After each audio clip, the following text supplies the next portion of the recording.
Buenas tardes a todos. Estamos en el seminario del Grupo Infolex del mes de abril y hoy tenemos a una invitada con la que nos hace mucha ilusión compartir este espacio porque somos, de hecho, compañeros, ¿no? Como Grupo Tradilex, con su grupo de investigación en la Universidad Autónoma de Barcelona. Somos compañeros en la red de transferencia AccessCAT. Y justamente eso ha sido lo que ha hecho que nos conociéramos un poquito mejor y supiéramos que estábamos haciendo investigación ¿no? que compartía ahí terreno y que podía ser interesante presentar en un seminario como este. Nos va a hablar de la herramienta de herramientas de inteligencia artificial para hacer más accesibles los diccionarios, ¿no? Cómo se puede a lo mejor con el uso de la inteligencia artificial facilitar la comunicación usuario, herramienta lexicográfica como, por ejemplo, un diccionario. Y os presento un poco su perfil para los que la conozcáis menos. María Betulia Pedraza Pedraza es doctora en Filología Española por la Universidad Autónoma de Barcelona. Ahora mismo se ha conectado desde Bogotá porque es profesora de planta del área de comunicación en la Universidad Nacional de Colombia, en el Departamento de Lingüística. Y sus líneas de investigación son la lexicografía digital, el lenguaje claro y la accesibilidad comunicativa, sobre todo en relación con hacer más accesible el lenguaje de especialidad, los lenguajes de especialidad. Entre el 2022 y el 2024 fue investigadora postdoctoral del programa María Zambrano en la Universidad Autónoma de Barcelona y es coordinadora del Corpus Panhispánico de la Administración Pública, del Diccionario Panhispánico de la Administración Pública y del Observatorio Panhispánico de Comunicación Clara y Accesible de la Universidad Autónoma de Barcelona. También es miembro del grupo NeolCID, que, como decía, forma parte de esta red AccessCAT, igual que el grupo Tradilex. Bueno, en ese marco, ¿no? Pues se ha ido avalando todas las aportaciones que ha hecho en relación con la lexicografía accesible. Y hoy nos va a presentar este seminario que ha titulado IA generativa y diccionarios accesibles, el caso de María Term y el diccionario panhispánico de la Administración Pública. Así que adelante, ya sabes que, bueno, puedes dedicar el tiempo que tú consideres a la exposición. Lo más habitual suelen ser 40 minutos o 50 minutos aproximadamente, pero si es menos también perfecto. Y luego habrá un rato de debate, ¿vale? Entre todos los De acuerdo. asistentes. Así que gracias y cuando Bueno, quieras. mil gracias, Blanca, nuevamente por la invitación. De verdad que para mí es un honor poder participar de este espacio que sé que tiene una relevancia muy grande dentro de lo que es el mundo de la investigación en lexicografía, en términos generales, pero muy especialmente en lo que hacemos en lexicografía hispánica. Agradecer al grupo Infolex, muy especialmente por haberme invitado. Hoy quiero mostrar esta herramienta, pero también quiero mostrar un poco el recorrido que hemos hecho a lo largo de los últimos 12 años trabajando desde una perspectiva un poco más empírica, más informal, tal vez menos tecnológica, y también lo que ha tenido como implicación el hecho de la llegada de las tecnologías disruptivas a nuestras vidas como ciudadanos, pero también a nuestras vidas como académicos, como profesores. En ese sentido, lo que voy a mostrar hoy es realmente ese recorrido, el punto de partida, cómo nació esta propuesta y qué es lo que ha hecho ahora último la inteligencia artificial generativa en cuanto a la modificación de la visión que teníamos inicialmente de lo que habíamos propuesto como una herramienta accesible, ¿no?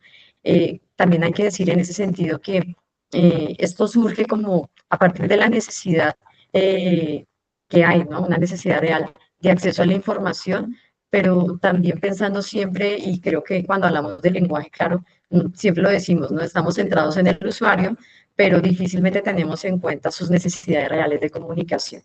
Entonces, desde allí es que realmente hemos planteado nuestra propuesta inicial del diccionario, del corpus, y como lo digo ahora último, desde hace ya tal vez un año, la involucración de la inteligencia artificial con el diseño puntual de una herramienta que realmente cumpla con esos parámetros que tanto nosotros decimos en la teoría, pero que difícilmente encontramos en la práctica, que son los del acceso a la información y lo que puede un usuario realmente hacer con esa información, ¿no? Y cómo poder llevar a cabo esos procesos de personalización de las herramientas, que tal vez es la otra El otro desafío que encontramos cuando nos referimos al acceso a la información, especialmente a esta información mucho más compleja, más opaca, más densa. He diseñado este índice que de alguna manera nos puede llevar por el camino de cómo se va a hacer esta presentación, aunque habrá algunos elementos que estarán allí incluidos adicionalmente y que no contemplé en principio, ¿no? Bueno, aquí hablan un poco del grupo de investigación de OLCID, que lo haré muy brevemente, los antecedentes de nuestra propuesta, los fundamentos de esta propuesta, que es el Corpus Panhispánico de la Administración Pública, Corpus PAP, el Corpus PAP Pro, que es una propuesta de mejora que se ha hecho a partir de lo que nos ha entregado también de la inteligencia artificial, el DIPAP, el Diccionario Panhispánico de la Administración Pública, y el DIPAP Mariater, que es ya incluir el chatbot que hemos diseñado y el futuro que tiene esta propuesta. Entonces, aquí ustedes van a encontrar que se va a hablar un poco más de la parte puramente social, desde esa perspectiva de la lexicografía como una disciplina que realmente le está apuntando a lo social. Se va a hablar un poco de lo tecnológico, acuñando las discusiones que nosotros hemos tenido al interior de nuestro equipo, especialmente con el informático, que es realmente quien ha podido visualizar qué se puede hacer cuando nosotros solicitamos que se diseñe una herramienta digital basada en inteligencia artificial, y también desde el punto de vista que pues, nos interesa más a nosotros los lexicógrafos, y es qué ocurre con los diccionarios, ¿no? ¿Cuál es realmente el aporte que hay desde el punto de vista lexicográfico? ¿Cuáles serían como los cambios que puede haber desde el punto de vista de la teoría, pero también desde el punto de vista de las propuestas mucho más prácticas? ¿Y cuál sería el margen de mejora que tendría, en este caso, el acceso a la información para un ciudadano, para un usuario común? Bueno, sigo. Bueno, NeoCid es un grupo de investigación ya pues en Cataluña, en España, pues ampliamente conocido, aquí en Colombia tal vez un poco menos, el grupo de investigación de lengua de la ciencia y de la técnica, que pues es un grupo consolidado en la Generalitat de Cataluña, que forma parte de la red temática Lengua y Ciencia, de la Xarxa AccessCat, de la Red Panhispánica de Lenguaje Claro y de la red redacta de la Real Academia Española.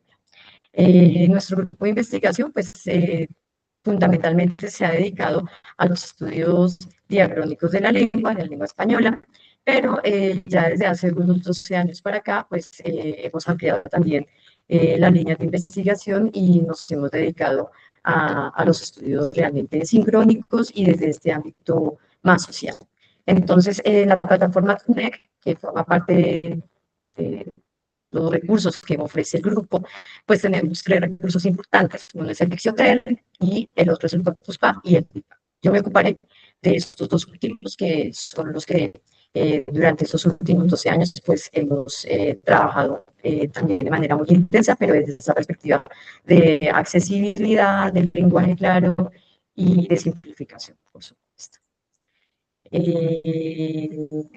Bien, nosotros, yo me he saltado una diapositiva, hemos visto que cuando trabajamos lo que tiene que ver con accesibilidad, con el lenguaje claro y en general con el diseño de productos lexicográficos accesibles, pues ya también hemos diseñado una metodología que nos permita abordar este tipo de obras teniendo en cuenta esos tres principios, ¿no? Trabajos lexicográficos centrados en el usuario, donde se plantea, pues como aquí bien lo dice, la transparencia, necesidades e intereses de información, qué información necesita el usuario y qué va a hacer ese usuario con esa información, ¿no?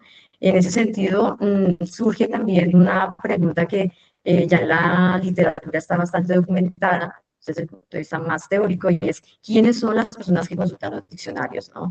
Y en esa medida también pues, se determina qué tipo de necesidades puntuales tienen y también qué tipo de perfiles desde el punto de vista de sus competencias presentan, ¿no? Otro apartado tiene que ver con el uso de Internet como corpus, ¿no? La validación de la calidad de las informaciones extraídas de la web, cómo hacemos para validar realmente esas informaciones que podemos extraer. Sabemos que no todo lo que se consulta o todo lo que aparece publicado en la web es realmente relevante, es fiable. Entonces también nos hemos puesto a reflexionar un poco sobre lo importante que es extraer esas informaciones, pero también tener un punto de contrastación, ¿no? El diccionario digital, colaborativo, accesible y especialmente validable. Aquí planteamos también esta cuestión de cómo testear el diccionario, qué hacemos realmente para saber que lo que estamos formulando como información lexicográfica es valiosa, es viable y, bueno, en ese sentido también ya hemos hecho algunas reflexiones. Bueno, dentro de los antecedentes de nuestra propuesta de Mariater actual 2026, pues tenemos lo siguiente. Esto surge realmente de mi tesis de doctorado, que la dirigió mi colega, el profesor Cecilio Garriga, en la Universidad Autónoma y que lleva por título La democratización de la lengua de la administración pública, respecto de una propuesta lexicográfica digital panhispánica, que si bien es un título bastante largo, después de los años me di cuenta que era bastante largo, aquí realmente se encuentran como los puntos de partida, los fundamentos de lo que fue la propuesta, de lo que sigue siendo y de lo que realmente sirvió como germen para construir lo que tenemos actualmente, democratización como ese principio de accesibilidad, campo de especialidad de la administración, cómo hacer un diccionario digital panhispánico y en este sentido accesible, ¿no? Entonces, este fue como el evento a partir del cual nosotros quisimos hacer los trabajos posteriores, y si bien aquí se hace un trabajo relacionado con la lengua de la administración pública, hay que decir que a partir de allí realmente es que surgen los dos productos emblemáticos, que son el diccionario y que es el COT, ¿no? A partir de lo cual finalmente hemos podido hacer los desarrollos posteriores, pero pues ya acuñando las tecnologías más actuales, ¿no? Volviendo a lo que fueron esos fundamentos de esta propuesta, aquí hay que decir que hubo una modificación. En principio, pues claro, como el campo de especialidad en el que nosotros íbamos a trabajar, que era la administración pública, teniendo en cuenta también que para la época cuando comenzamos a hacer ese trabajo en el año 2014, que fue el inicio, ¿no? Había para la época muy pocos trabajos relacionados con la documentación de la lengua, pero también trabajos relacionados con la parte lexicográfica. Tal vez se describía más lo relacionado con el aspecto discursivo, pero no había un planteamiento un poco más serio desde el punto de vista del acceso a la información. Eran los tratados tenían ese carácter técnico dirigido a especialistas, pero no desde la perspectiva que queríamos verlo nosotros. También tuvimos en cuenta para la época el Internet como fotos, que hay que decir también que tal vez de las únicas propuestas que habíamos revisado y que estaban vigentes eran las que ofrecía la plataforma de Sketch Engine, que ya para la época estaba trabajando también en Internet como corpus de una manera un poco más reducida. Como todos sabemos, pues Sketch solicita siempre que haya una membresía de pago, con lo cual pues tampoco era abierto. Nosotros quisimos trabajarlo desde luego teniendo en cuenta herramientas gratuitas, herramientas que pudiéramos acceder sin tener que hacer pues grandes pagos, ¿no? Otro de los principios fue la variación diatópica de la nomenclatura. Bueno, las lenguas de especialidad se caracterizan justamente por tener ese grado de fijación, pero nos dábamos cuenta que al menos en el caso de la administración pública, pues ese grado de fijación no estaba tan presente allí, que dependiendo también el modelo jurídico administrativo de los países, pues también habían unos ajustes de los nombres, de las denominaciones, de los términos, y que pues si bien se podían referir a la misma realidad, pues eran nombres completamente diferentes, y que en términos también de la comprensión que podían tener los usuarios de las administraciones, especialmente cuando hay migración, ¿no? Pues podría tender a la confusión, ¿no? Lo que puede tener también una consecuencia vital, ¿no? Y es no poder llevar a cabo un trámite como, por ejemplo, en el caso de extranjería. Y ya desde lo lexicográfico, aquí hay algo que decir, fue que se incluyó la teoría funcional de la lexicografía, específicamente lo que tenía que ver con la caracterización del usuario, pero desde esa perspectiva que pues maneja Svental y su equipo, que es mirar esas necesidades de información para llevar a cabo acciones lexicográficas, extralexicográficas, y desde luego, pues esto fue uno de los pilares fundamentales de lo que fue la propuesta y de lo que sigue siendo la propuesta, ¿no? Otro de los fundamentos, por supuesto, fue el lenguaje claro. Hay que decir aquí que hay algo que se me quedó por fuera, y es que ahora último, con la inclusión de Mariatel, hemos incluido también allí lo que tiene que ver con la lectura fácil, ¿no? poder centrar como las tres capas semánticas de la información, ¿no? Y bueno, lo que tiene que ver con la accesibilidad en estos términos mucho más generales, ¿no? De lo que tenemos nosotros con que accesible tiene que ser algo que pues sirva para la generalidad de los usuarios, ¿no?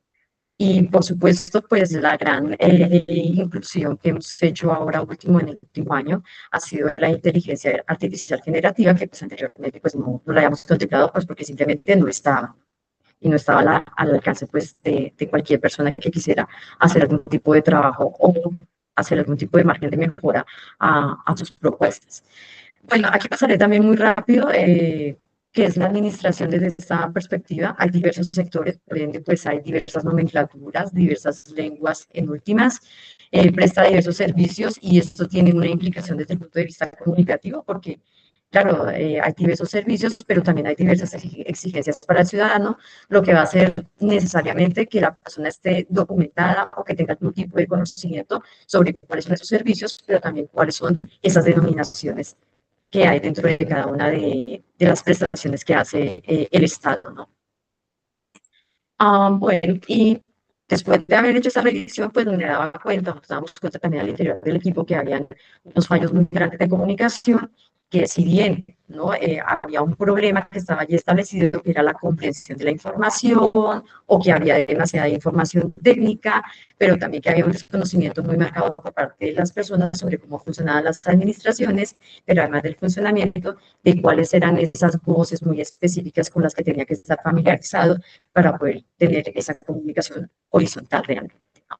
Tengamos en cuenta que hay un modelo que siempre ha estado allí, que es un modelo totalmente vertical de comunicación, ¿no? Y que es justamente una de las claves pues, para esto que yo llamo aquí más adelante usuarios inconformes, que pues no entendemos, ¿no? Planteaba entonces la solución desde la lexicografía, ahora soluciones para estos problemas de comunicación desde otras perspectivas, pero pues yo me muevo pues desde este campo y es la creación de productos lexicográficos que se ajusten efectivamente a esas necesidades de información y comprensión, que no solamente que llegue la información, es que realmente el usuario la pueda procesar y que posteriormente pues pueda llevar a cabo alguna acción puntual con esa información que ha adquirido, ¿no? En este caso yo planteaba y lo planteo aún, sostengo allí, que ese es el punto de encuentro entre la administración y el ciudadano, es el trámite. Si yo encuentro la información, la comprendo, pues muy simplemente puedo llevar a cabo el trámite que deseo hacer. De lo contrario, pues sigo todavía navegando en ese mar de dudas y en esa opacidad semántica que normalmente es lo que nos encontramos cuando tenemos que hacer trámites. Y bueno, es pues dirigido, como no, a ciudadanos no expertos, porque normalmente, y esta es una de las conclusiones preliminares que teníamos en su momento y que todavía sigue funcionando, es que así tengamos unos elevados niveles de escolaridad, de formación académica, hay muchísima información de corte administrativo, pues que difícilmente podemos comprender. Entonces, en ese sentido, estas cuestiones que desde la que llamamos nosotros la accesibilidad, pero también la implicación del lenguaje. Claro, esa simplificación no solamente va orientada a personas con bajos niveles de escolaridad, sino que va orientada a cualquier persona que no tenga idea de cómo funciona el sistema y que tenga que efectivamente llevar a cabo algún tipo de trámite o obtener algún servicio puntual de la administración, ¿no? Entonces, en este caso también nosotros planteamos allí, creo que no lo he puesto en ninguna de las diapositivas, es que estas herramientas lexicográficas realmente tenían esa orientación, o tienen esa orientación hacia la alfabetización, que es en últimas es la acción pedagógica que deberían tener todas las herramientas didácticas, porque el diccionario al final se concibe como eso, ¿no? Como herramienta de corte didáctico. Y bueno, entre esas generalidades de este modelo de comunicación, administración-ciudadanía, pues teníamos esos tres canales, todavía se mantienen, tal vez unos menos que otros. Hay que decir que debido a la pandemia, ¿no? En pandemia y post-pandemia, pues el canal que más se privilegió pues, era el canal digital, pues todos los gobiernos habían saltado a, a lo digital. Hay que decir también aquí, haciendo la salvedad, que no todos los gobiernos se volvieron digitales, se digitalizaron después, simplemente lo que han hecho era trasladar lo que se hacía en el papel, lo que se hacía en la oralidad, ponerlo en los mismos términos en los entornos digitales, lo que se seguía manteniendo, las mismas limitaciones, las mismas dificultades, y veíamos que eso, pues, lamentablemente, y hay que decirlo, pues no se ha modernizado del todo en los lugares, ¿no? Entonces, en el canal oral, lo de siempre, las oficinas a la atención telefónica, pero veíamos también que había una orientación limitada, en este caso más preguntada por el contenido de los documentos. En el canal escrito, pues, obviamente con una ingente cantidad de información muy opaca, con poca posibilidad de retroalimentación, y ya en el canal digital se abría también una posibilidad. Aquí nos hablaban de las ventanillas únicas, también de la inclusión de los chatbots, pero había documentación opaca porque eran documentos digitalizados, no digitales, que no habían pasado por ningún tipo de proceso de simplificación, y también se presentaba lo mismo, ¿no? Había poca posibilidad de orientación, de retroalimentación, pero se abría una posibilidad, y era que tras la creación de chatbots, esto seguramente podía modificarse, ¿no? De modo que hubiera también esa posibilidad de interacción. Con todo esto, siguen los problemas, pues porque aquí hay otro tema también que, pues, del que no me voy a ocupar el día de hoy, pero que ya nosotros hemos contemplado al interior del equipo, y es lo que tiene que ver con la brecha digital, ¿no? Aquí eso también es otro de los grandes problemas que podemos encontrar cuando referimos a los canales digitales, ¿no? Y a la implicación de los entornos digitales que, pues lamentablemente no están hechos para todo el mundo, o no han sido pensados para todo el mundo. Bueno, volviendo a cómo se imagina la administración del usuario, pues se imagina como un usuario único, homogéneo, o sea, todo el mundo es igual, es un receptor, no un interlocutor, y es absolutamente pasivo, pues por lo que decíamos antes, no hay posibilidad de retroalimentación, de reorientación, luego simplemente se queda como si fuera alguien que recibe información y poco más. Aquí le vuelvo una. Y el usuario real, como nosotros lo hemos visto, pues, realmente es activo porque es interlocutor, es heterogéneo porque desde el punto de vista cultural, lingüístico, étnico, es diverso. En ese mismo sentido, pues tiene competencias diversas y distintos desarrollos, y esto es muy importante, justamente cuando nosotros hablamos de accesibilidad, de simplificación, del lenguaje. Claro, vemos que estamos viendo desde una perspectiva totalmente multinivel, ¿no?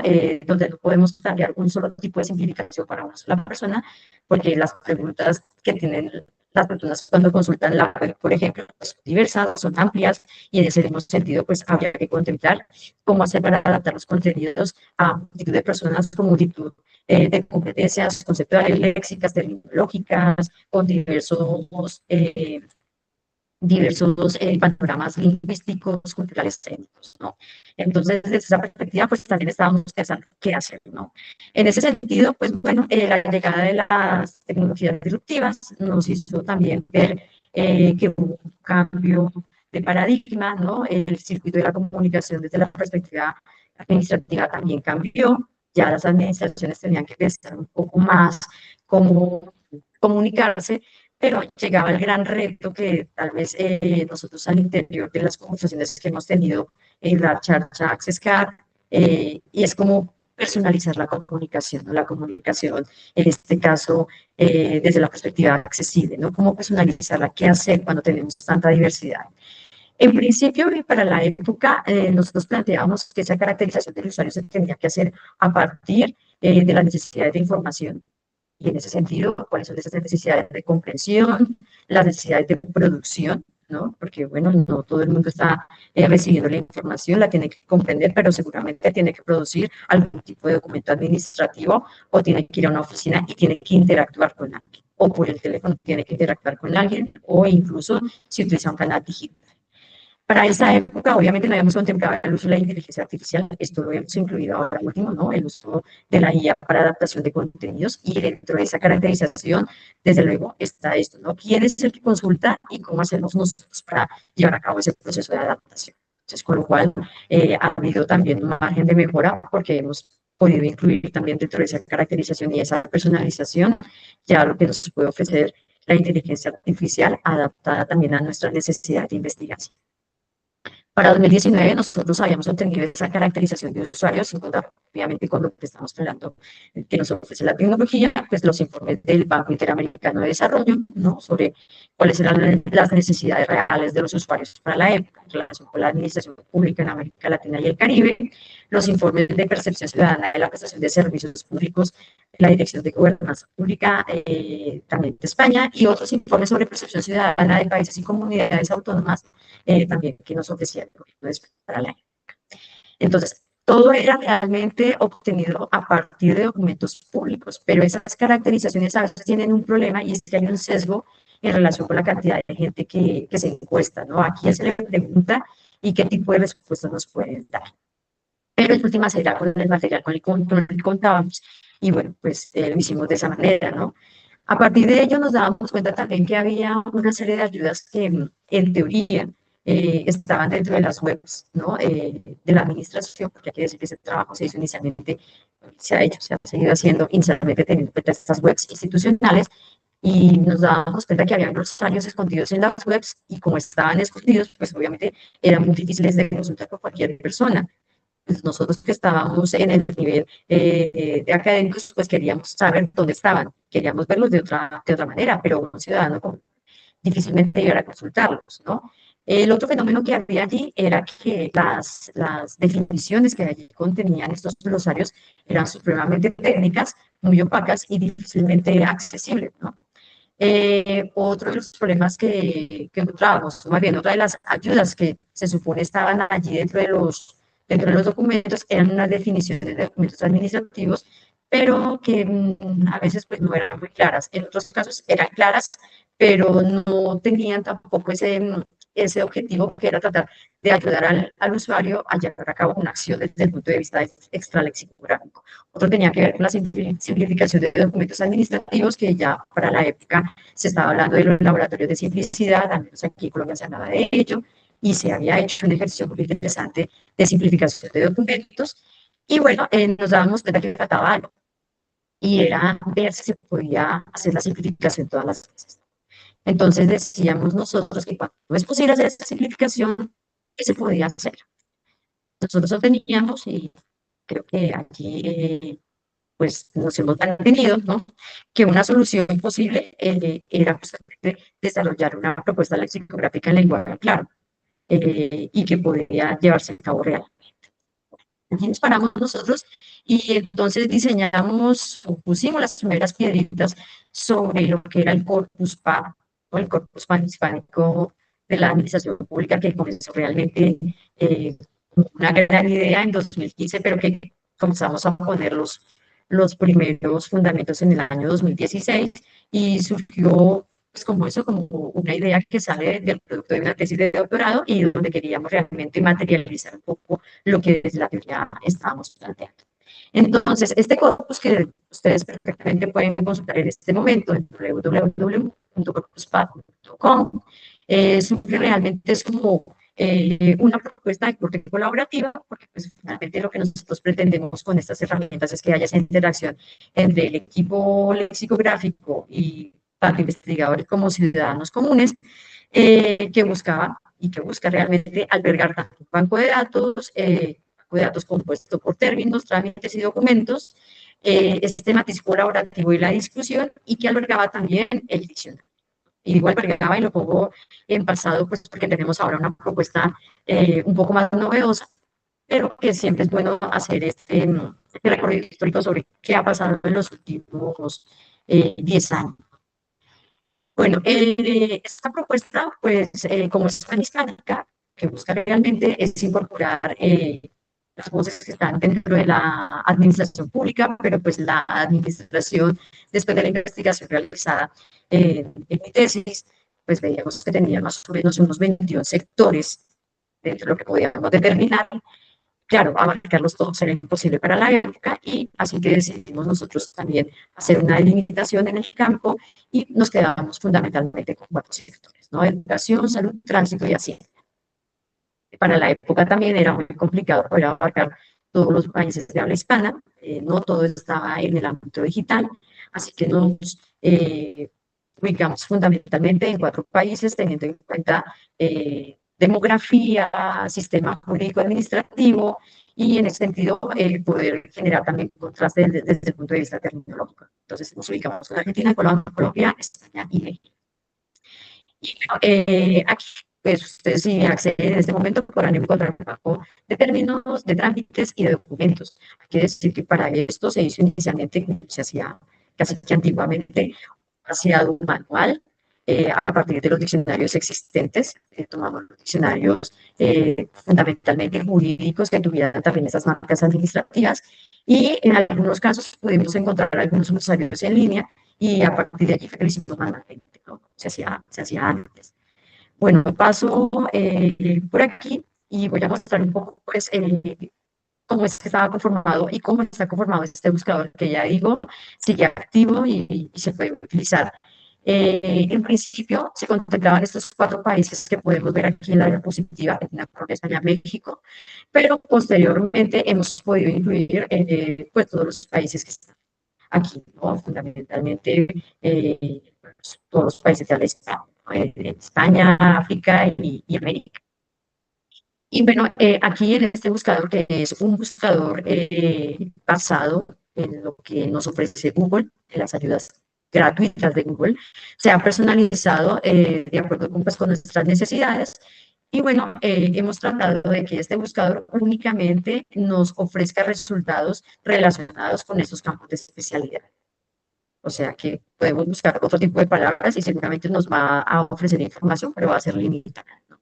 Y se trató de esta manera, justamente por lo que mencionaba hace un momento, y es que estábamos tratando de utilizar siempre mm, apps o algún tipo de recurso que fuera gratuito.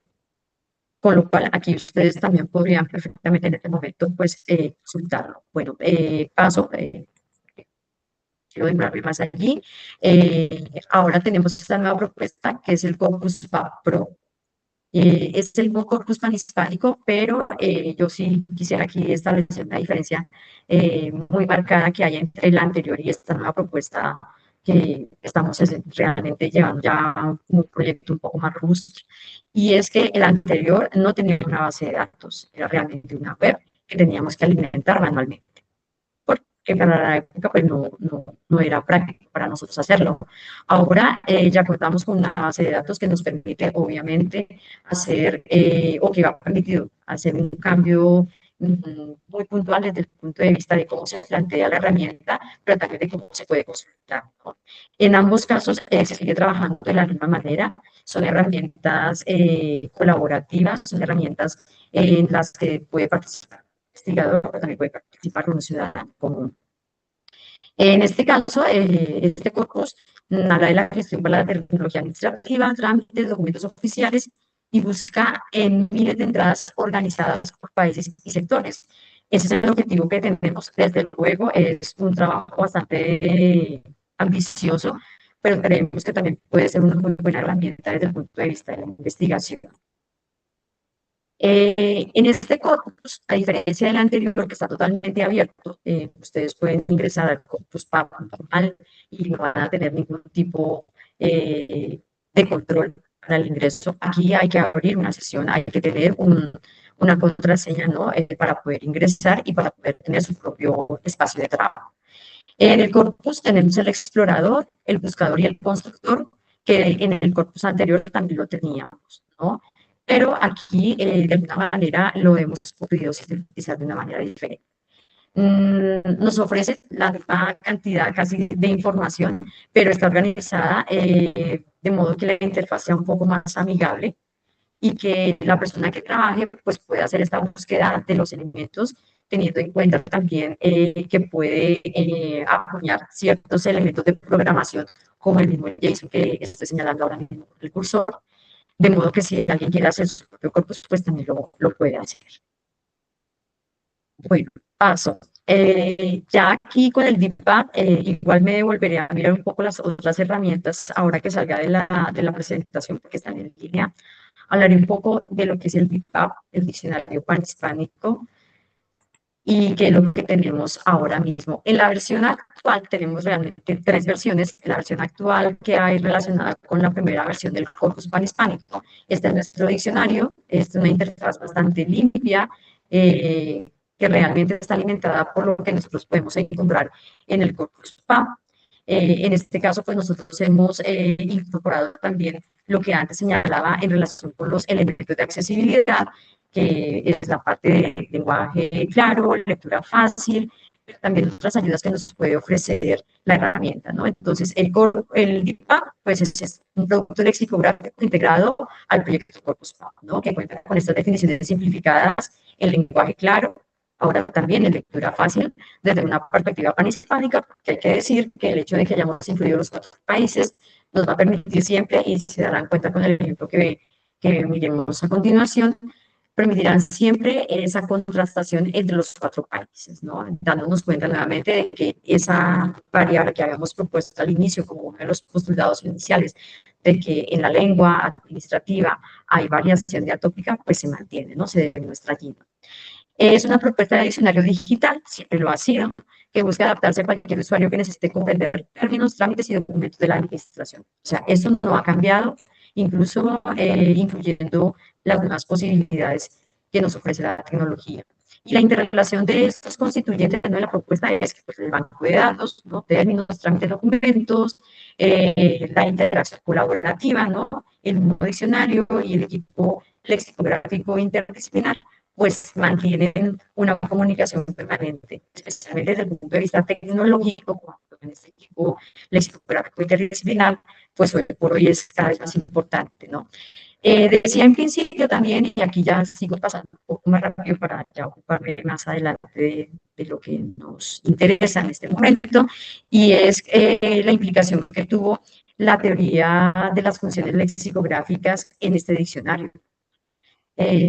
De acuerdo con lo que plantea Sven y su equipo, pues lo que se debe evitar es la sobrecarga informativa al usuario cuando consulta una herramienta lexicográfica, especialmente cuando estamos consultando estas interfaces de usuario y las estamos consultando en un teléfono móvil, ¿no?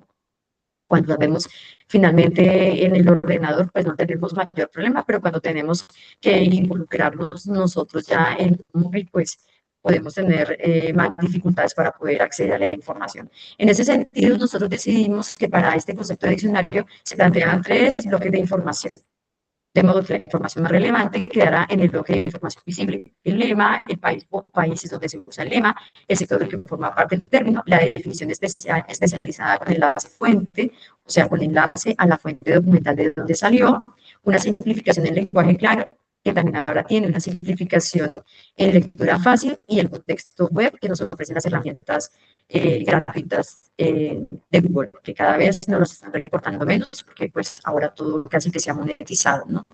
Hay un segundo bloque de información semioculta, donde presentamos las equivalencias panhispánicas, los trámites relacionados, términos relacionados, documentos y participación en la discusión, donde nuevamente está el matiz colaborativo. Esto es semioculto y lo veremos en un momento, porque simplemente está señalado. El usuario es quien determina si desea o no abrir la pestaña para ampliar la información. Y el bloque con información, no hay un desplegable de enlaces y ficha terminológica, y hay un bloque de navegación asociada, ¿no? Relación entre términos, un buscador y una lista de términos, que esto es un poco más especializado, por eso señalaba al inicio que estas herramientas de alguna manera han cumplido con esos 2 objetivos, ¿no? Estar orientadas a un usuario común que necesite información accesible, pero también a un especialista que desea mirar información mucho más técnica y que quiera hacer investigación sobre ella. Y aquí tenemos un ejemplo, que no sé si se ve bien allí, o se ve muy lejos, que es realmente cómo quedó la interfaz de usuario después de esto que les he contado así muy brevemente, de estos bloques de información oculta, semioculta, visible, ¿no? Si lo vemos aquí, registro único tributario, que es una expresión, ¿no? Un término propio de la administración pública colombiana, que es de la Dirección de Impuestos y Aduanas, ¿no? Hemos tomado la definición institucional tal como nos la emana la DIAN, que es esta institución, que es un mecanismo único para identificar, ubicar y clasificar personas, entidades que tengan la calidad de contribuyentes declarantes de impuestos sobre la renta y no contribuyentes declarantes, y todo lo que dice aquí, ¿no? Los agentes retenedores, los importadores, exportadores y demás usuarios aduaneros y los demás sujetos de obligaciones administradas por la Dirección de Impuestos y Aduanas Nacionales, respecto de las cuales esta requiera su inscripción. Por encima, teniendo en cuenta esta definición que nos ofrece la DIAN y teniendo en cuenta lo que decíamos hace un momento sobre las definiciones que en últimas nos pueden ofrecer las instituciones para tratar de hacer una orientación, pues es bastante opaca. En ese sentido, para la tesis, ¿no? La propuesta de tesis, nosotros habíamos hecho esta simplificación en lenguaje claro. Ya ahora último tenemos una simplificación en lectura fácil. Y bueno, tratamos de que fuera un poco más accesible en términos también de cantidad de palabras, pero también desde el punto de vista discursivo, ¿no? Un documento expedido por la DIAN, que aquí faltaría aclarar que es la DIAN, el que se indica la actividad económica a la que se dedica una persona o una entidad. Este documento se tiene en cuenta para determinar si la persona debe declarar renta o debe hacerlo. En relación con esto que mencionaba hace un momento de la simplificación, pues claro, esto tendría que partir también del principio de que el usuario pudiera validarlo. Uno de los principios de la metodología lexicográfica que al interior del grupo NeoCID hemos implementado para este tipo de estudios es el de la validación por parte del usuario. Entonces, volviendo también a este otro parámetro de la contrastación panhispánica, aquí hemos incluido también lo que ocurre con estos otros tres países, ¿no? Clave única de identificación tributaria, WIT, número de identificación fiscal, NIF, y registro federal de contribuyentes, ¿no? Teniendo en cuenta entonces España, Argentina y México. Aquí podríamos ver también, entonces, nos referimos a la misma realidad, pero tenemos una denominación distinta. Bueno, aquí el otro bloque, aquí teníamos ya la definición, ya ha quedado pues clara. El otro bloque de información semioculta, ¿no? Aquí es todas las equivalencias, los trámites, términos, documentos y la parte colaborativa. Si se quiere participar en la discusión, hay una forma de hacerlo, de modo que esa discusión tiene que ver también con la claridad que ofrece la definición o si se quiere proponer un término nuevo. Así estaba construida la interfaz de usuario de la propuesta que se entregó para 2019. Y aquí también otra herramienta que nos ofrece Google, ¿no? Que es la comparativa entre equivalencias panhispánicas, el nivel de frecuencia, de vitalidad, estas formas. Esto todavía se puede acceder, no sé cuánto más nos durará la dicha, porque pues Google cada vez está restringiendo más estas posibilidades, pero permite para el especialista también ver el nivel de frecuencia. Esto también se ha trasladado y es lo que se espera a la nueva versión del diccionario. Y aquí ya muestro un poco más lo que es el matriz colaborativo de la propuesta, que también se mantiene para la nueva versión, ¿no? Entonces, en cuanto a las preguntas sugeridas, ¿tienes problemas para entender el término? ¿En qué trámites te encuentras con el término? ¿Qué problemas encuentras en las definiciones del término? ¿Existe una equivalencia del término en tu país? Como es abierto, pues obviamente la idea es que el usuario participe y pues deje también allí sus impresiones, ¿no? Pues muy bien, aquí ya viene lo que tiene que ver con esta llamada, esta invitación. Quiero que la información sobre el trámite sea clara, participa en las discusiones que ayudan a construir definiciones más claras y precisas para entender la información y los trámites que realizamos a diario. Y aquí se le entrega al usuario cuáles son las condiciones para participar de la discusión, ¿no? Escoger un sector principal, escoger el término que le parezca sucio oscuro e iniciar la discusión. Entonces, esta discusión se realiza, desde luego, con alguien del equipo que pueda realmente orientar y orientar la discusión. Esto es lo que nosotros tenemos en la versión anterior del diccionario panhispánico, que como digo, ustedes mismos pueden consultar ahora porque está activo. Después de esto y la llegada de la inteligencia artificial generativa, pues nosotros hemos podido aprovecharla y tenemos ahora pues nuestra nueva versión, que es el diccionario panhispánico, pero con la inclusión del chatbot Mariater. Esta versión, que es la misma versión del diccionario anterior, pero ella viene con una nueva ayuda, que es el chatbot Pregunta Mariater. Tenemos la misma información del root, ¿no? La versión que nos da la DIAN. Aquí ya hemos hecho un cambio, recordarse que decía DIAN, y aquí ya hemos puesto Dirección de Impuestos y Aduanas Nacionales de Colombia, en el que se indica la actividad económica en la que se dedica una persona o una entidad. Este documento tiene en cuenta para determinar si la persona debe declarar renta o no debe hacer. Había un cambio también allí en la redacción. Y tenemos también la certificación que nos ofrece la lectura fácil, ¿no? Ponemos allí, es un papel que entrega la DIAN, Dirección de Impuestos de Colombia, y dice a qué se dedica una persona o una empresa. Sirve para saber si esa persona debe o no pagar impuestos, como la declaración de renta. Esto no lo hemos pensado de alguna manera, teniendo en cuenta las discusiones que al interior del equipo hemos tenido sobre estos niveles de dificultad de la profesión que puede tener una definición de un término técnico. Entonces, desde el punto de vista lexicográfico, aquí nosotros hemos ofrecido 3 capas de información. Luego, claro, un usuario común pueda tener acceso a las 3 y de acuerdo con su necesidad de información, pues seguramente podrá quedarse con la que sea más sencilla. De resto, la interfaz no cambia mucho. O sea, lo que nos gusta aquí, pregunta María Tel, ¿no? Y María Tel responde. Y aquí tenemos una respuesta que nos da. Entonces, cuando le pregunto, dice, dan los términos del DIPAP. ¿Tienes alguna pregunta sobre algún término que esté en el diccionario? Y bueno, le he preguntado algo. Entonces la pregunta era, ¿qué era el LUT? Y nos ha dicho, bueno, el LUT se obtiene en Colombia a través de la Dirección de Impuestos y Aduanas Nacionales, que es la entidad encargada de expedirlo. Nos ofrece la definición institucional, como ustedes pueden ver, aquí hay un cambio, ¿no? Antes entregábamos la definición institucional primero, ahora se entrega la del lenguaje claro, que es la más sencilla, luego la institucional, que es más técnica, y por último la de lectura fácil. Y luego ya viene toda la información de tema hispánico y demás que nos ofrecía la versión anterior del diccionario. Aquí se ha tratado de alguna manera de tener en cuenta lo que ocurre cuando cualquiera de nosotros consulta el buscador de ¿qué es el root? Podemos consultar en este momento y nos puede arrojar la información de esta manera como lo estamos viendo.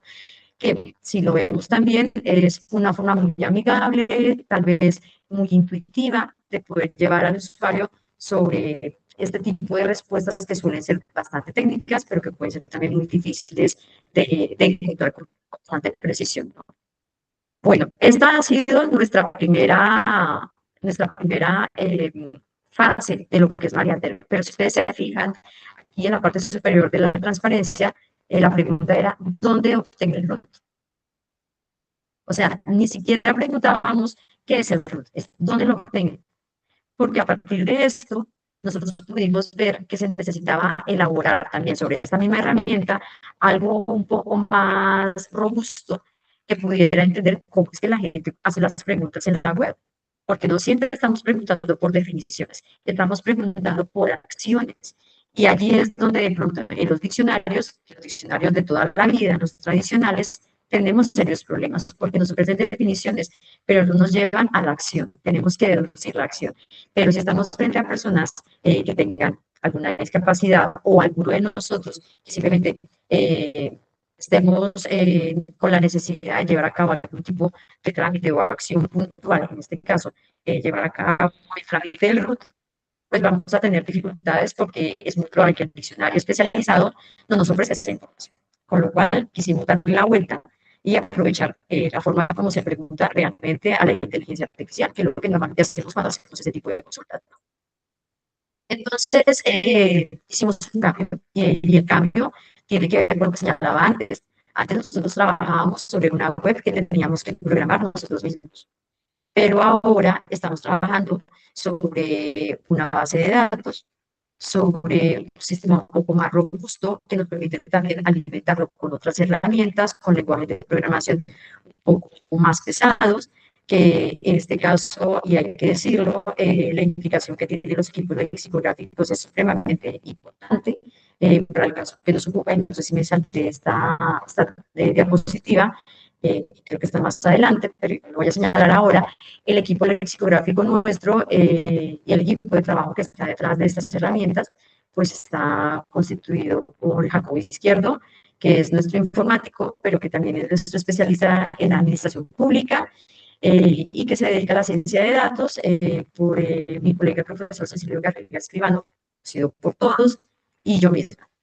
Entonces, en ese sentido, pues hemos tenido estas discusiones, pero también estas expectativas relacionadas con lo que tiene que tener o debería tener este tipo de herramientas.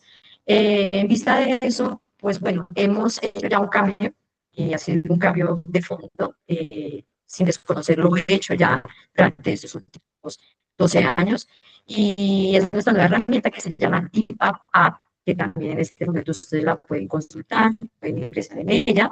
Esta herramienta ha sido ya igual que tanto el corpus panhispánico como el mismo diccionario panhispánico de la primera versión de 2019, pues apoyada obviamente por el grupo de investigación de OLCID, pero también por el grupo de lexicografía de Acronía IL, que dirige la profesora Gloria Clavería, del Departamento de Filología Española de la Universidad Autónoma de Barcelona, y esto ha sido apoyado realmente desde el inicio a UAB. Entonces, es un proyecto que nació allí, que se ha gestado allí, que sigue creciendo desde allí. Entonces, bueno, yo sea de paso, un agradecimiento muy grande por ese apoyo incondicional que se ha mantenido durante todos estos años. Bueno, aquí ya hemos incluido a María Del. La tenemos aquí ya en esta nueva versión. Ya ella nos pregunta, ¿no? ¿Tienes alguna pregunta sobre el término del DIPA? Hay que decir que nosotros apenas tenemos unos pocos términos porque seguimos haciendo estos desarrollos, estamos haciendo prototipos, luego la idea desde luego para el futuro es que podamos incluir muchísimos términos, la tecnología nos está ayudando un montón, pero de momento necesitamos que los prototipos nos queden lo suficientemente robustos, que han sido ensayados lo suficiente pues, para no tener sorpresas luego, ¿no? Bueno, estamos en esto. Esta es nuestra primera parte. Cuando le pregunto a María, le pregunté qué es el RUN, y creo que en este momento me voy a salir de acá de la presentación para poderlo ver. Me dice que no lo encuentra, no encuentro una entrada exacta para RUN en el DIPAP. Evidentemente, no forma parte de las entradas lexicográficas que están programadas, sin embargo, parece estar relacionado, y ya nos está respondiendo, eh, con otro tipo de entrada lexicográfica. Entonces, me saldré de aquí un momento para poderlo mirar. Fuera.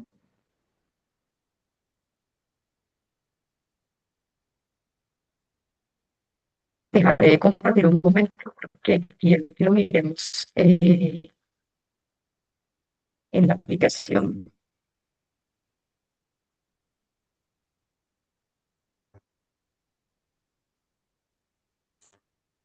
Se ve, no. Seguimos viendo la presentación, supongo. Sí, estamos viendo tu PowerPoint sin Entonces proyectar, dejaré digamos. compartir un momento para poder compartir la interfaz. Creo que aquí es donde podemos.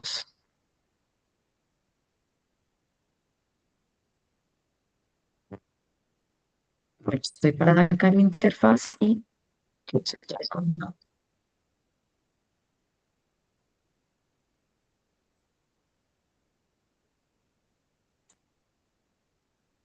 ahora sí se ve.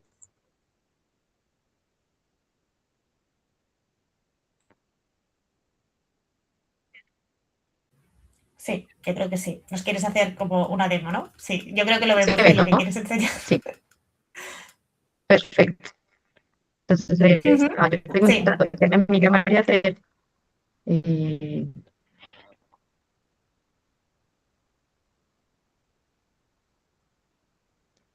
¿qué es el RUN?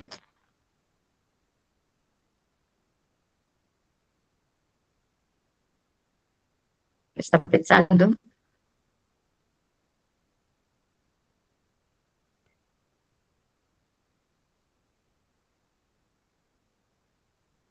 y ya me ofreció mi respuesta. Me da mucha felicidad ver cómo me responde. Entonces, lo que yo tendría sería esto, el lenguaje claro. Me decía, no lo encuentro, no lo encuentro, la definición no está en el título. Y ahora dice, el lenguaje claro. El RUN es un sistema en Colombia que registra información sobre vehículos, conductores y otros datos relacionados con el tránsito.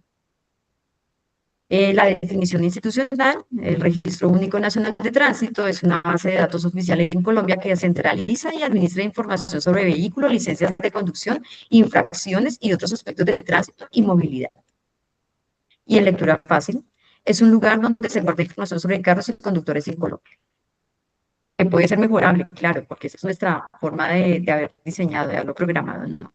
Y nos presenta esta información comparativa que, si ustedes recuerdan hace un momento cuando mirábamos la versión anterior de DIPAP, nos presentaba el nivel panhispánico, ¿no? Entonces, en Colombia se usa el término registro único de tránsito. En otros países pueden usarse términos diferentes para registros de tránsito, pero esta entrada es específica de Colombia.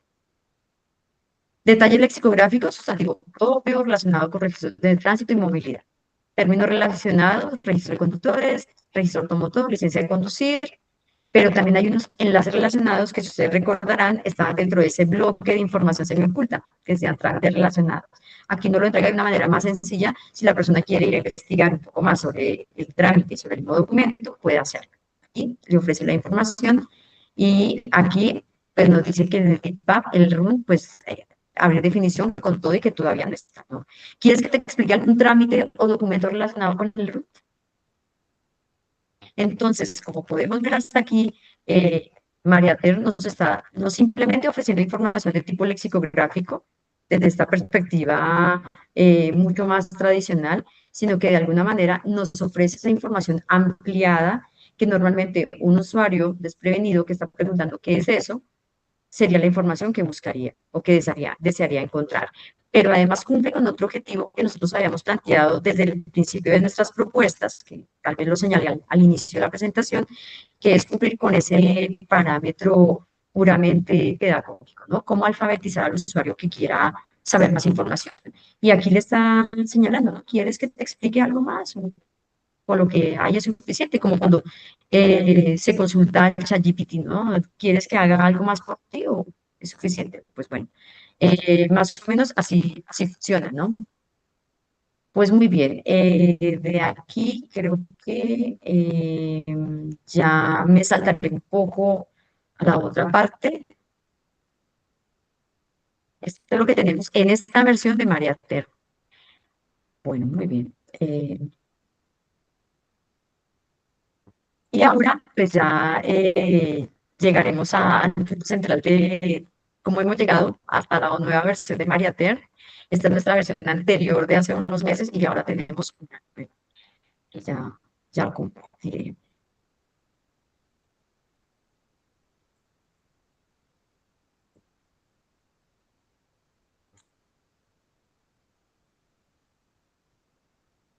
Bueno, esto es, ¿no? Mariater, asistente con RAG multimodal para la lexicografía y terminología. Suena un poco raro todo esto del RAG, pero yo trataré de dar alguna indicación con base en lo que hemos hablado con el informático, justamente, que es quien se encarga realmente de todos estos trabajos que son bastante puntuales, complejos, pero que han materializado también las ideas que nosotros hemos tenido al interior del equipo de ver cómo hacer para simplificar, cómo hacer para responder de mejor manera a esas necesidades de información que tienen las personas, porque no son las mismas necesidades de hace años. No porque hayan cambiado de fondo, sino porque han cambiado la forma de ser consultada. Y en ese sentido, pues lo hemos planteado de esta forma.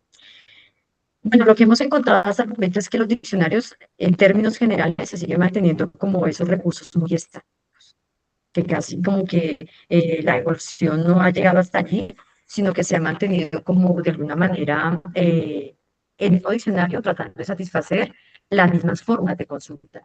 Ya nos hemos convencido nosotros que casi todo lo consultamos a través del buscador en la web. Difícilmente vamos o recurrimos a un diccionario, sino que esperamos a que el buscador nos conteste todo. Y en ese mismo sentido, pues por eso lo que ha ocurrido, ¿no? Que mucha gente se queda con unas informaciones absolutamente, ¿cómo se llamaría aquí? Falsas sobre lo que son las realidades que pretende aclarar. Entonces, en el campo de la lexicografía y la terminología, ¿no? Digital nos enfrentamos hoy a un problema estructural que son los diccionarios tal como los conocemos. siguen siendo en gran medida estos sistemas estáticos centrados en el texto y poco adaptados, ¿no?, a estas necesidades reales de los usuarios. Aunque han evolucionado en formato, siguen organizados alrededor del lema, ¿no? Ofrecen definiciones cerradas y no responden adecuadamente a preguntas complejas, no integran múltiples formas de representación del conocimiento, y acabamos de verlo, ¿no? El caso de nuestra versión, de esta versión que acabo de presentar de Mariater nos ofrece información variada, que no responde únicamente a lo que es el lema, sino que nos entrega una información ampliada, ¿no? Incluso si se antoja en un momento dado, información de corte contextual, que sirve realmente para que la persona pueda llevar a cabo todas estas acciones extralexicográficas de las que tanto hablamos nosotros también en la teoría, ¿no? En ese sentido, internamente al sistema se le ha dado, a este sistema, Mariater, se le ha dado la indicación de buscar, teniendo en cuenta la intención de búsqueda que tiene el usuario, ¿no? Y lo que le exige, desde luego, más contexto. De esta manera, los resultados serán más amplios, que es lo que acabo de señalar. La idea es poner los datos en la forma en que mejor lo entiende el asistente, en este caso Mariater. Y desde el punto de vista técnico, de acuerdo con la conversación que hemos tenido con Jacobo, nuestro informático, pues tiene un diseño en programación por vectores, ¿no? Entonces, de alguna manera, eso hace que sea, pues, más sencillo para que la misma máquina lo entienda. En este caso, pues bueno, nosotros estamos frente a un problema también, y es que estos diccionarios pues son monomodales, no se adaptan fácilmente al usuario, difícilmente se adaptan. Hay que decir que en nuestra primera versión del diccionario panhispánico fuimos nosotros quienes programamos, teniendo en cuenta la información que les presenté sobre cuáles eran las necesidades del usuario, cuáles eran, a nuestro juicio, tras la lectura de los informes, los problemas de incomprensión, pero realmente no teníamos ese punto de la validación, salvo el aspecto colaborativo, que si un usuario quisiera entrar, no lo podía dar a conocer, pero no teníamos otra posibilidad, ¿no? Ya la tecnología nos ha ofrecido una alternativa que sí nos permite que esa perspectiva de colaboración sea vista realmente como una verdadera interacción, ¿no? Y limitados en consulta semántica, ¿no? Y teniendo en cuenta esa consulta semántica que únicamente va por el lema, sin tener en cuenta pues la información contextual. Bueno, en ese sentido, entonces, nuestro asistente lexicográfico, basado en el RAC multimodal, parte de esos tres principios, ¿no? La recuperación semántica, la generación controlada y la multimodalidad. Esta recuperación semántica, pues, no es otra cosa que recoger esa información que ya se le ha programado previamente, o esa información a la que tiene acceso también la herramienta, y que le puede ofrecer una información también más contextual, más amplia, que sea de más fácil comprensión por parte del usuario. Entonces, aquí ya de alguna manera se recoge en lo que voy a mencionar a continuación, ¿no? La propuesta que presento consiste en el desarrollo de un asistente de inteligencia artificial basado en este modelo RAG, ¿no?, que es el Retrieval Augmented Generation, sistema que primero busca información relevante en una base de datos, que por eso hablaba justamente de ese cambio que habíamos hecho nosotros de tener una web a pasar a una base de datos, y luego genera una respuesta utilizando esa misma información, ¿no? La idea central es transformar el diccionario, y esta parte me parece que es muy importante desde el punto de vista de la lexicografía, en un sistema dinámico de recuperación y generación de conocimiento. Porque yo pregunto, el diccionario me responde, ¿no? Capaz no solo de definir términos, sino de orientar, contextualizar y enriquecer la información según las necesidades del usuario. El usuario está preguntando, la máquina va obteniendo más información. De alguna forma hay un enriquecimiento de las dos partes. Pero además nosotros ofrecemos algo que es muy importante, que es lo que tiene que ver con la multimodalidad. Esas son herramientas que al final se le puede incluir no solamente el texto, se le pueden incluir gráficos, se le pueden incluir documentos, videos, audios, de modo que desde el punto de vista de la accesibilidad, pues cumplimos también con algunos de los parámetros generales. Desde luego, va a ser siempre bien complicado y de pronto muy ambicioso tratar de controlar todo lo que son los parámetros de la accesibilidad amplia. Sigo. Bueno, hay un cambio de paradigma, efectivamente. El cambio que implica es importante en la manera de entender el diccionario. Ya no se trata de consultar una entrada específica, sino de formular una pregunta. El sistema interpreta la pregunta, recupera información relevante sobre esa pregunta que ha hecho el usuario, lo que acabamos de ver con María Term, y construye una respuesta contextualizada.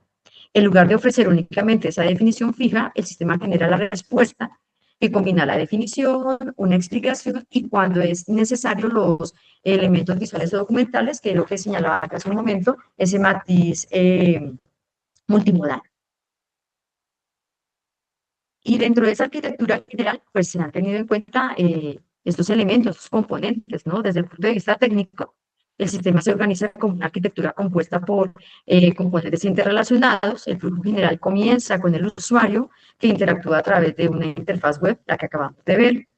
La consulta es procesada por una capa intermedia que gestiona la lógica del sistema, lo que nosotros hemos llamado también orquestación o edge functions, y a partir de ahí la pregunta, o sea, las palabras, se transforman en una representación matemática, o sea, los vectores, que permite buscar información relevante en la base de datos semántica pues con la que ya contamos, ¿no? Posteriormente se recuperan esas entidades, o sea, el RAG más pertinentes, se construye un contexto y finalmente se genera una respuesta controlada. En la orquestación se agrega un prompt maestro, además del lenguaje de programación que conecta todos los componentes. Esto quiere decir que no solamente lo controla el ChatGPT, aquí no tenemos el uso del ChatGPT como la herramienta general, sino que realmente lo hace es el programador.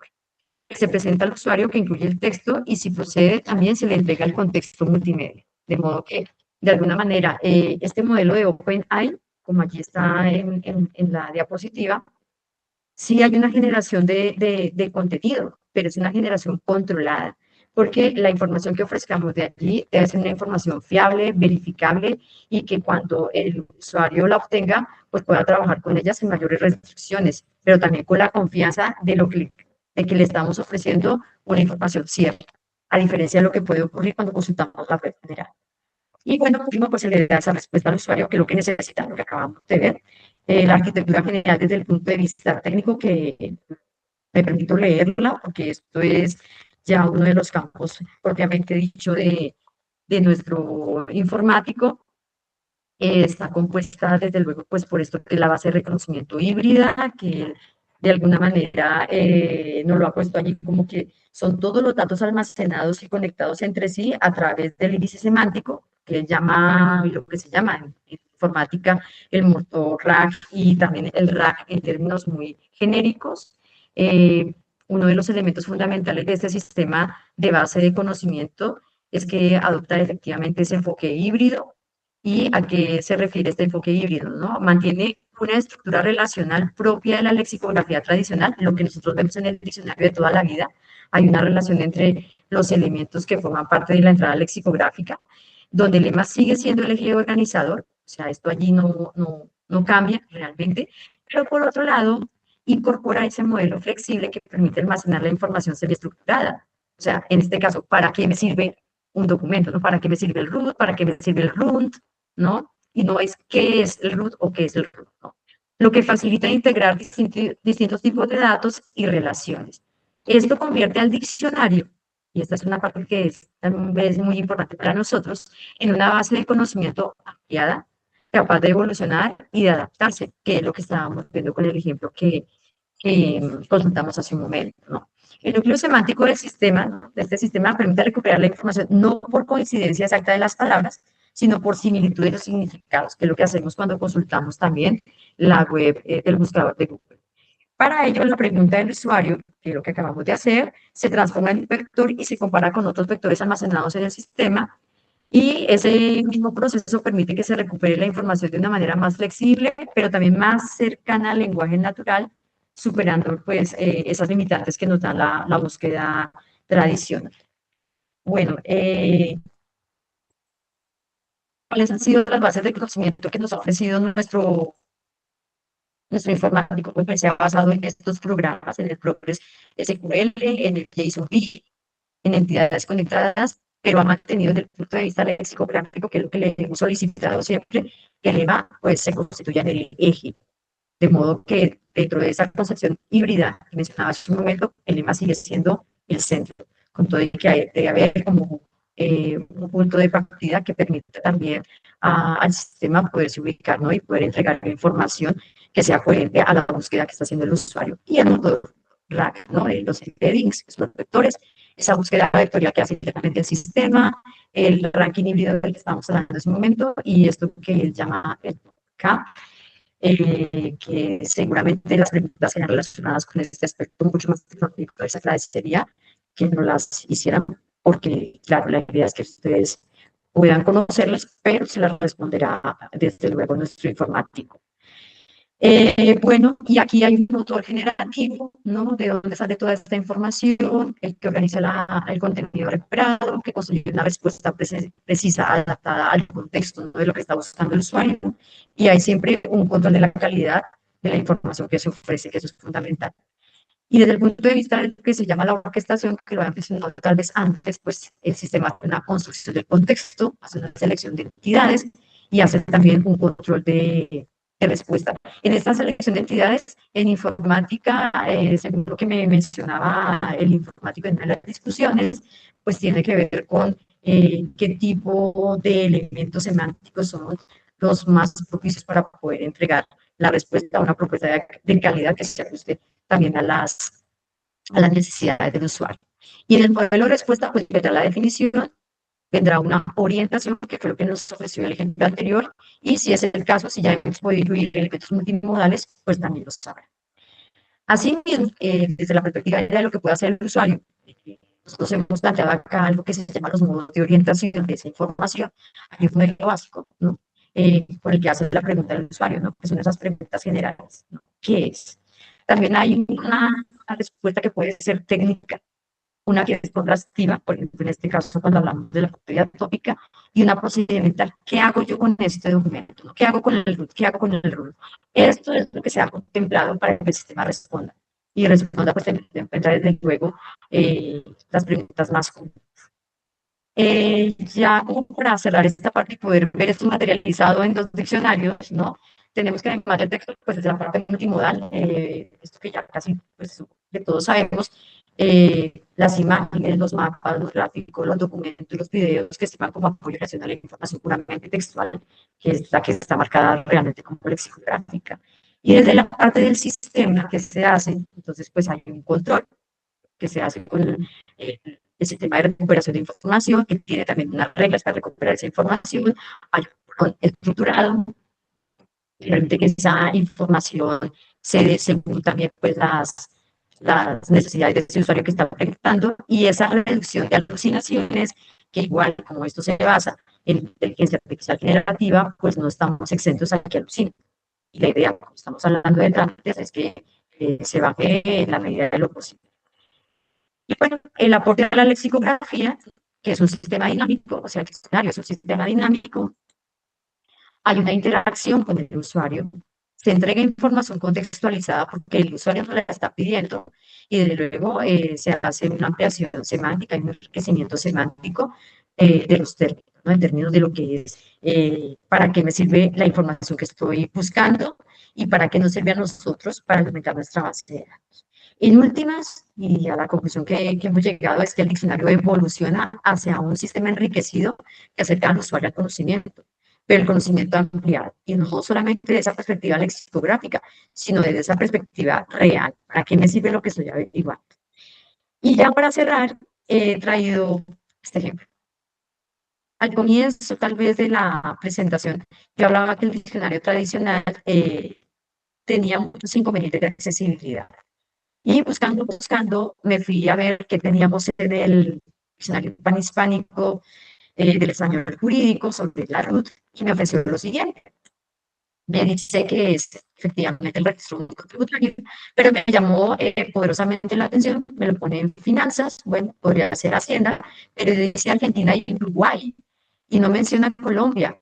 Y si ustedes se fijan, tanto las consultas que hacíamos en el diccionario panhispánico de la primera versión, como las consultas que hacíamos con las versiones de María Ter como asistente lexicográfico y demás, nos ofrecían definiciones basadas en el sistema fiscal colombiano.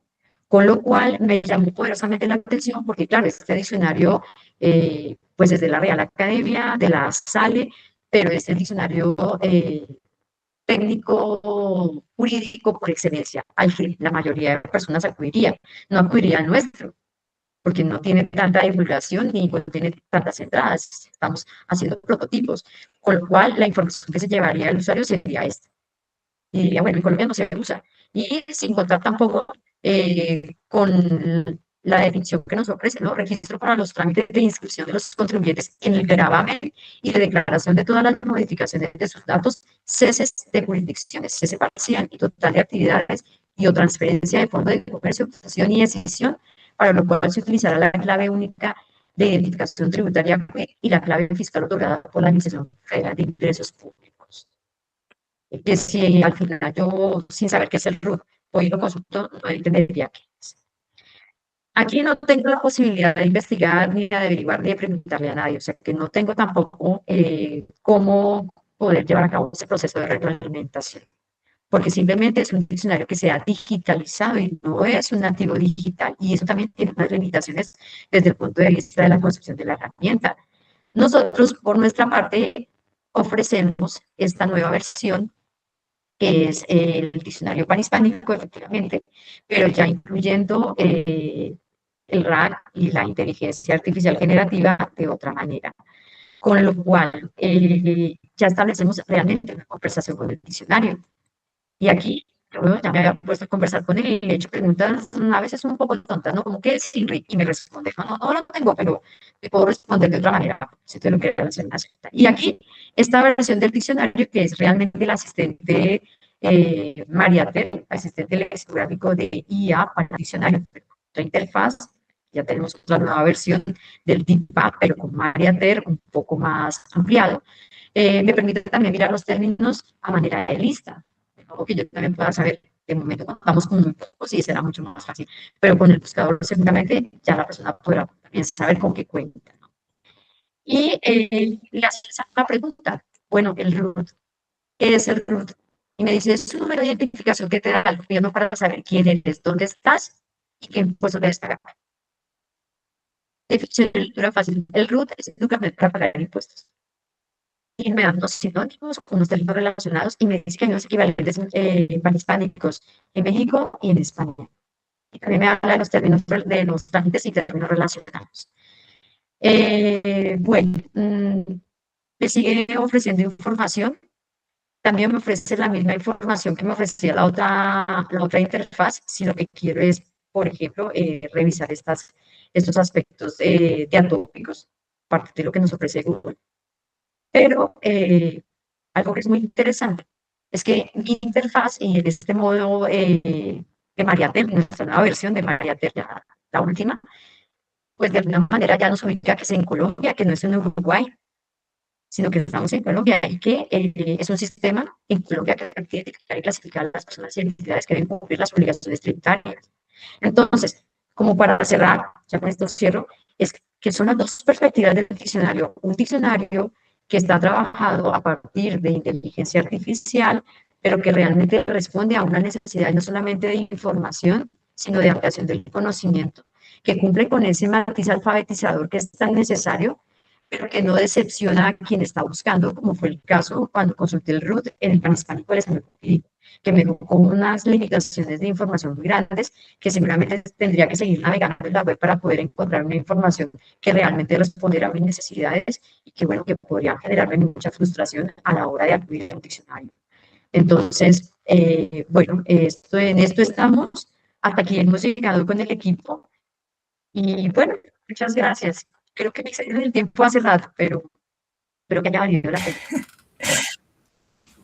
Y por supuesto que valido la pena. Muchísimas gracias, María Beitoulia. Y si os parece, a ver, habitualmente estos seminarios duran en total 1 hora y media, entonces es posible que haya algunas personas que tengan que ir saliendo, pero bueno, espero que no sea el grueso de toda la gente que nos acompaña hoy.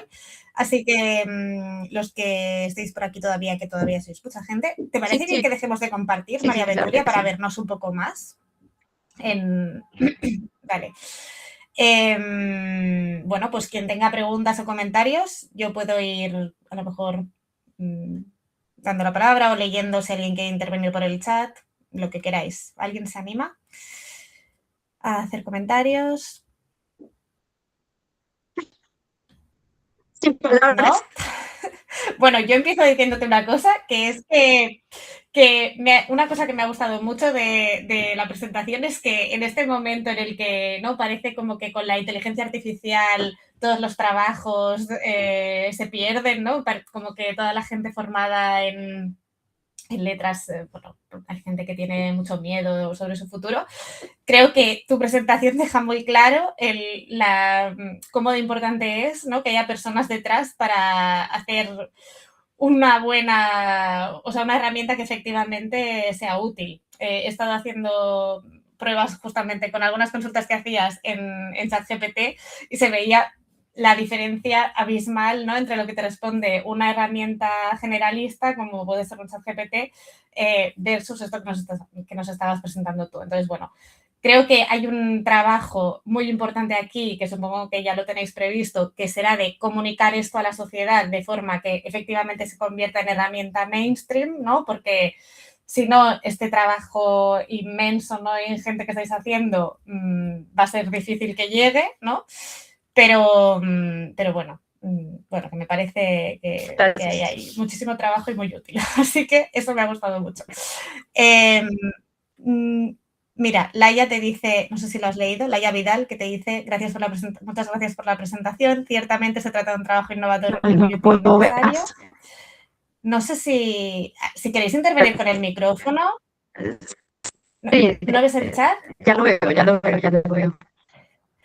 Mira, Mercè Lorente también te da las gracias. Antes se ha despedido también Elisenda, que también tenía que salir. Yo, bueno, mira, Diana tiene una pregunta. Sí. Adelante, Diana.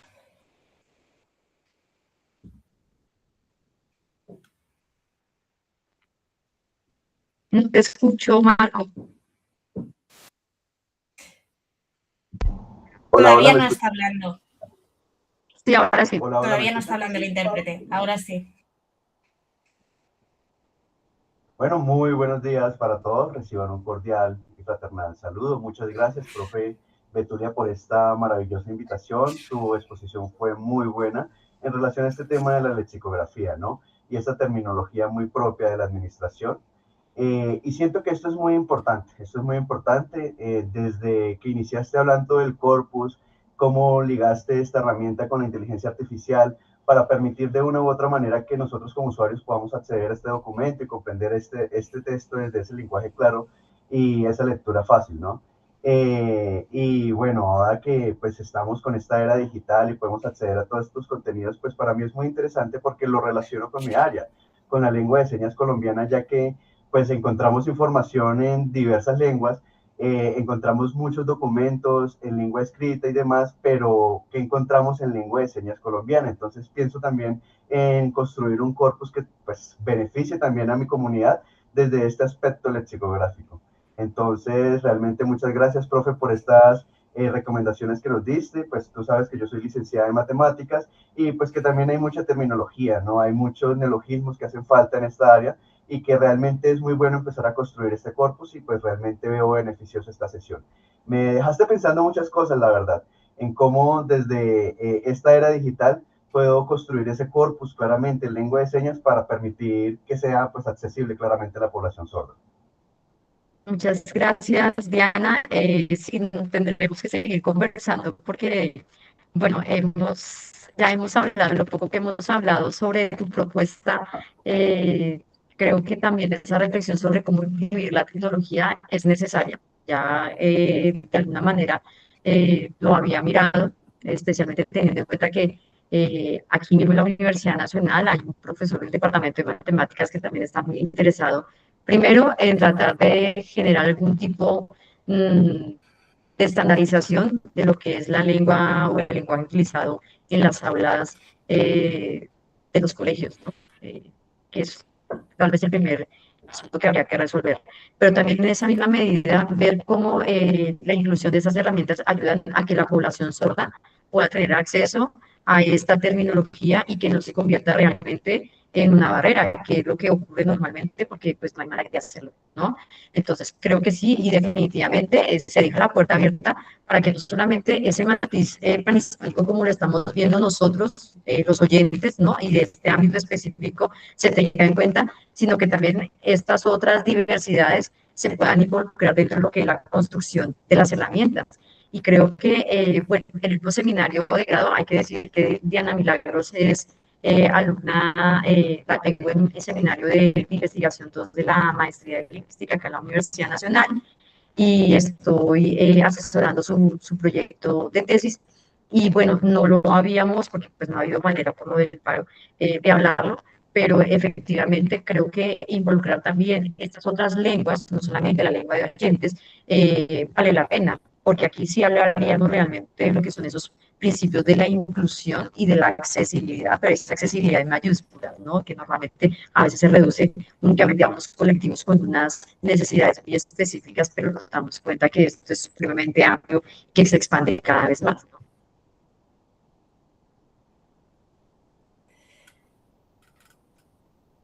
Claro que sí, profe. Muchas gracias, te comenta Diana. Mucho gusto, Diana.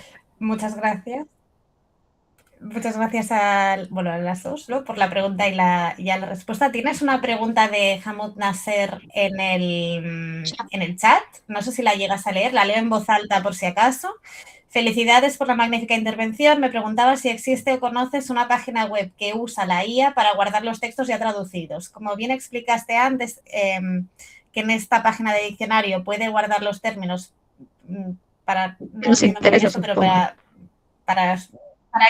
para que le interese, no sé. Y su pregunta, y que en su caso lo que le interesa es para trabajos de traducción de texto. No en este momento, pero algo se había publicado en la ATA de Estados Unidos sobre posibilidades que ofrecen algunas webs para llevar a cabo este tipo de trabajos.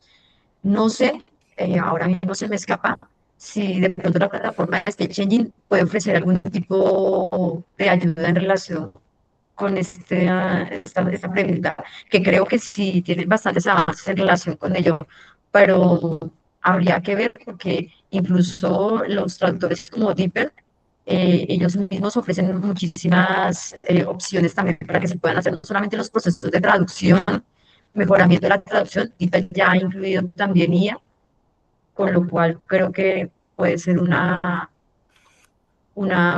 forma también de trabajar en traducción y poder hacer este tipo de trabajos. DeepL creo que es la opción. No sé si hay alguna otra pregunta. Con gusto. Yo te quería consultar, María Betulia, por las definiciones que estáis ofreciendo ahora en lectura fácil. He visto como que habéis tomado la decisión de no maquetarlas, de no poner el diseño que es prototípico de la lectura fácil, ¿no? Con la justificación a la izquierda. Y luego algún ejemplo que haya salido, que no es cuestión de ponernos ahora a mirar un ejemplo concreto, pero he visto como que había subordinación y tal. Entonces quería saber cómo específicamente esa modalidad sí que suele ir acompañada de validación. Quería saber esto, cómo lo estáis Blanca, esta última parte que hemos mostrado fue diseñada entre febrero y marzo, tal vez, mediados de marzo. No la hemos validado aún. Aquí debo ser honesta con ello. No la hemos validado aún y ha faltado de la revisión final para que cumpla realmente con los parámetros que nos da la lectura fácil, porque claro, si yo voy a revisar, por ejemplo, estos manuales que me ofrece Plena Inclusión de Madrid, pues me estaría saltando definitivamente los mínimos, ¿no? Pero como la lectura de estos, de alguna forma, la máquina no lo ofrece lo que le hemos programado. Y estamos como en esta parte inicial de nos funciona. Entonces ya luego tendremos que hacer esos ajustes para que realmente se correspondan con los parámetros y las condiciones que nos exigen, porque si no estaríamos pasándonos igual por encima tanto de lo que profesamos que es la accesibilidad. O sea, hablamos de accesibilidad, pero no es accesible. Y lo otro es que también, bueno, también hay ahí, ¿no? Que te estás consultando y lo que te ofrece la máquina puede que en principio se ajuste a los parámetros de la lectura fácil, pero no a mis parámetros mentales. Y aquí habría que hablar nuevamente de qué concebimos nosotros también desde esta perspectiva de accesibilidad, como lenguaje claro, como lectura fácil, ¿no? Y en principio, y creo que lo mencioné en la presentación, ahora se me escapa, dentro de estas reflexiones que hemos hecho también con el equipo, está que nosotros profesamos ese lenguaje claro y esa lectura fácil como multinivel. Porque si hablamos desde la perspectiva de la personalización, pues es que es prácticamente imposible que podamos llegar a todos de la misma manera. Y lo que planteaba también al inicio, hay unas competencias, hay unas visiones de mundo, ¿no? Que son muy puntuales, que son muy individuales. Y desde ese punto de vista de la singularidad, pues de alguna manera la máquina te va a ofrecer lo que estás buscando. Desde luego, aquí estamos frente a un desafío también muy grande, que es que lo que ofrezcamos realmente sea fiable y que no me induzca a error, porque es como cuando consultas qué es bueno para la gastroenteritis, le consulto al buscador y me puede ofrecer lo divino y lo humano, y puedo yo perfectamente estar tomando lejía. Y puedo decir que sí, que eso es para solucionar mis problemas gástricos, lo que leí ahora último por la sexta, la lejía para curar el autismo. Bueno, la gente dice, bueno, sí, pero no, lo consulté en la web y me lo ha ofrecido. Entonces, nosotros también previendo eso, ¿no? Que más que las alucinaciones desde la perspectiva informática, estamos mirando que esto no vaya realmente a constituirse un error garrafal de información que pueda tener unas consecuencias graves, que claro, no es lo mismo ir a tomar lejía que ir a hacer un trámite donde no me corresponde, guardando las proporciones. Gracias. No sé si alguien más se anima a hacer alguna pregunta. ¿No? ¿No? Pues si os parece, lo podemos dejar aquí. Le volvemos a dar las gracias a María Betulia. Estoy segura de que vamos a seguir en contacto a través de la red AccessCat y de Sí. más proyectos que puedan salir en común. Y muchas gracias a todos los que os habéis unido esta tarde. Nada, nos vemos en el próximo seminario del grupo. Muchas gracias. Un abrazo. Gracias.